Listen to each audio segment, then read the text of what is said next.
Umpisahan muna natin ito mga kababayan doon sa patutsada ng ating presidente. Rektahan na po sa PDP laban.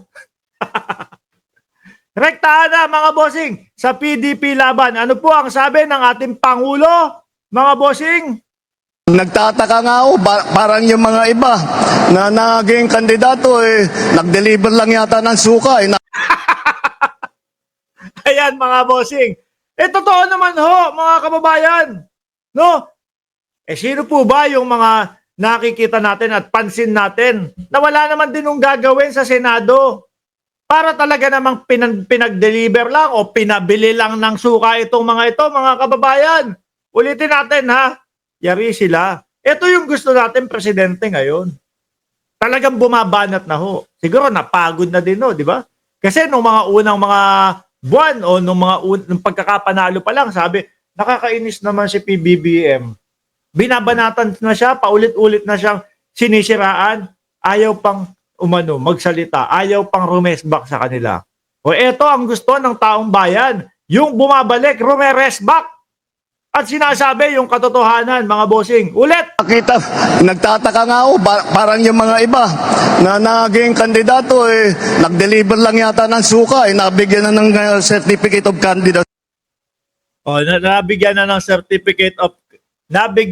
certificate of candidacy, mga bossing. Sino-sino po ba yon? Ako mga kababayan, aaminin ko na po, kami ang nag-edit nito, kami ang naglagay nito, mga kami ang nag-edit niyan. Sabi ko, subukan niya natin. At least, may suka.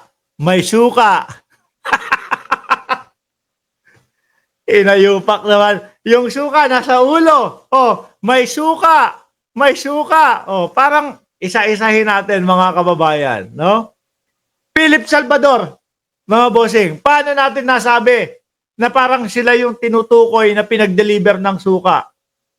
Alam naman po natin simula't simula, wala namang gagawin ito Ano po?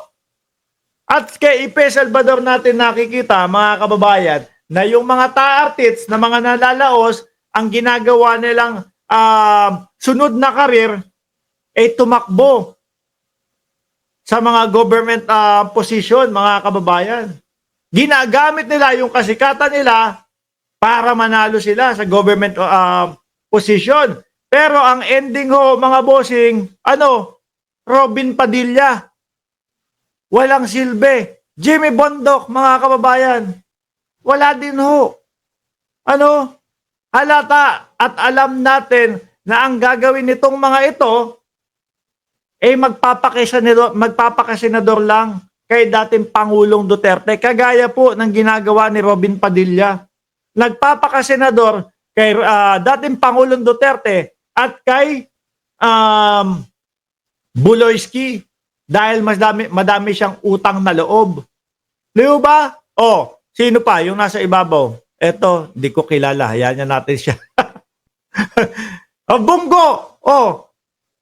Yung ipinagmamalaki niya na nag-iisang proyekto niya.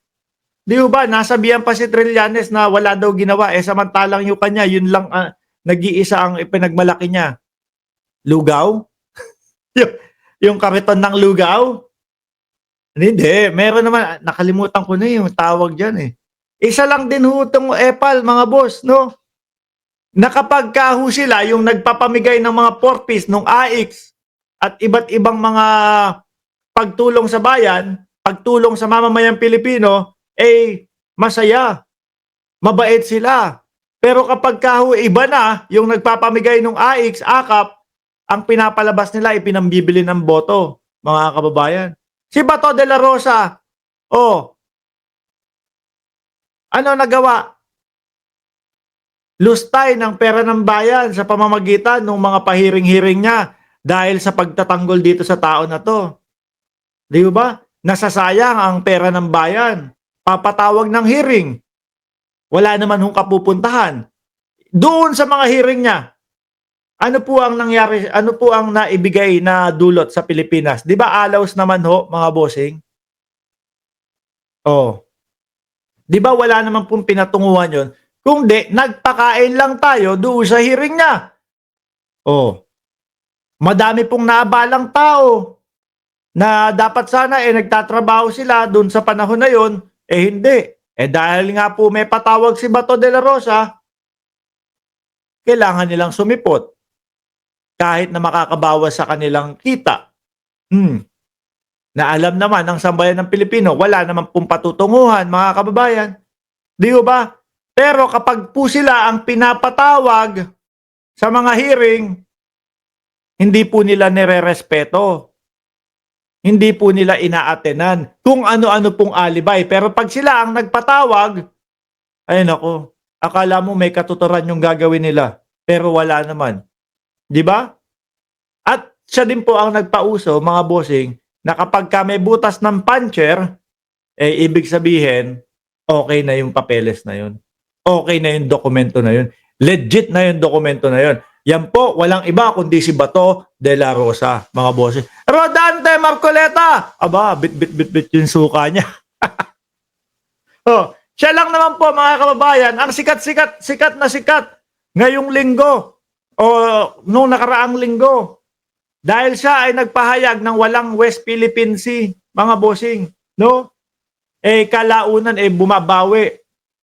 Kesyo daw yung pangalan lang ang sinasabi niya. At ang West Philippine Sea atin daw po ipaglalaban natin, no? Mismong siya ang nagsabi na doon sa pagbawi niya, doon sa pangalawang sinasabi niya na atin ang West Philippine Sea, ipaglalaban natin ang West Philippine Sea. Kaya nga lang ayaw niyang i-honor, no? Yung pinangalan ng ating gobyerno o yung pinangalan ng Pilipinas as West Philippine Sea. Biruin mo, ibang klase. Kay Marcoleta ka lang makakakita na ikaw yung nagmamay-ari pero hindi mo tinatanggap yung pangalan na ipinangalan ng gobyerno mo. Di ba?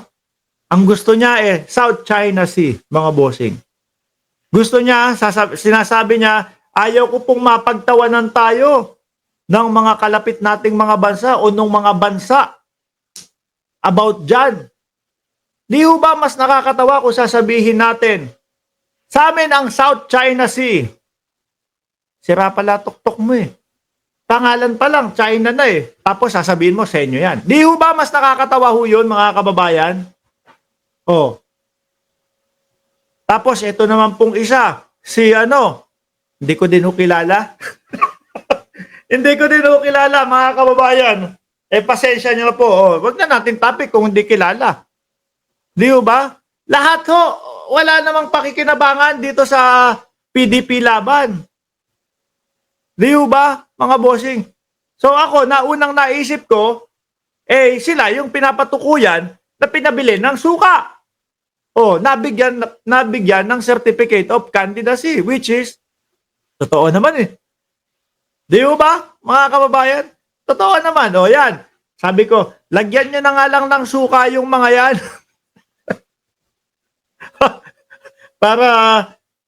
para dumikit doon sa sa sinasabi ng ating Pangulo. Yan, may tagi-tagisa na kayong suka. Ano tatak ng suka? Sukang PDP, no? Ang aasim.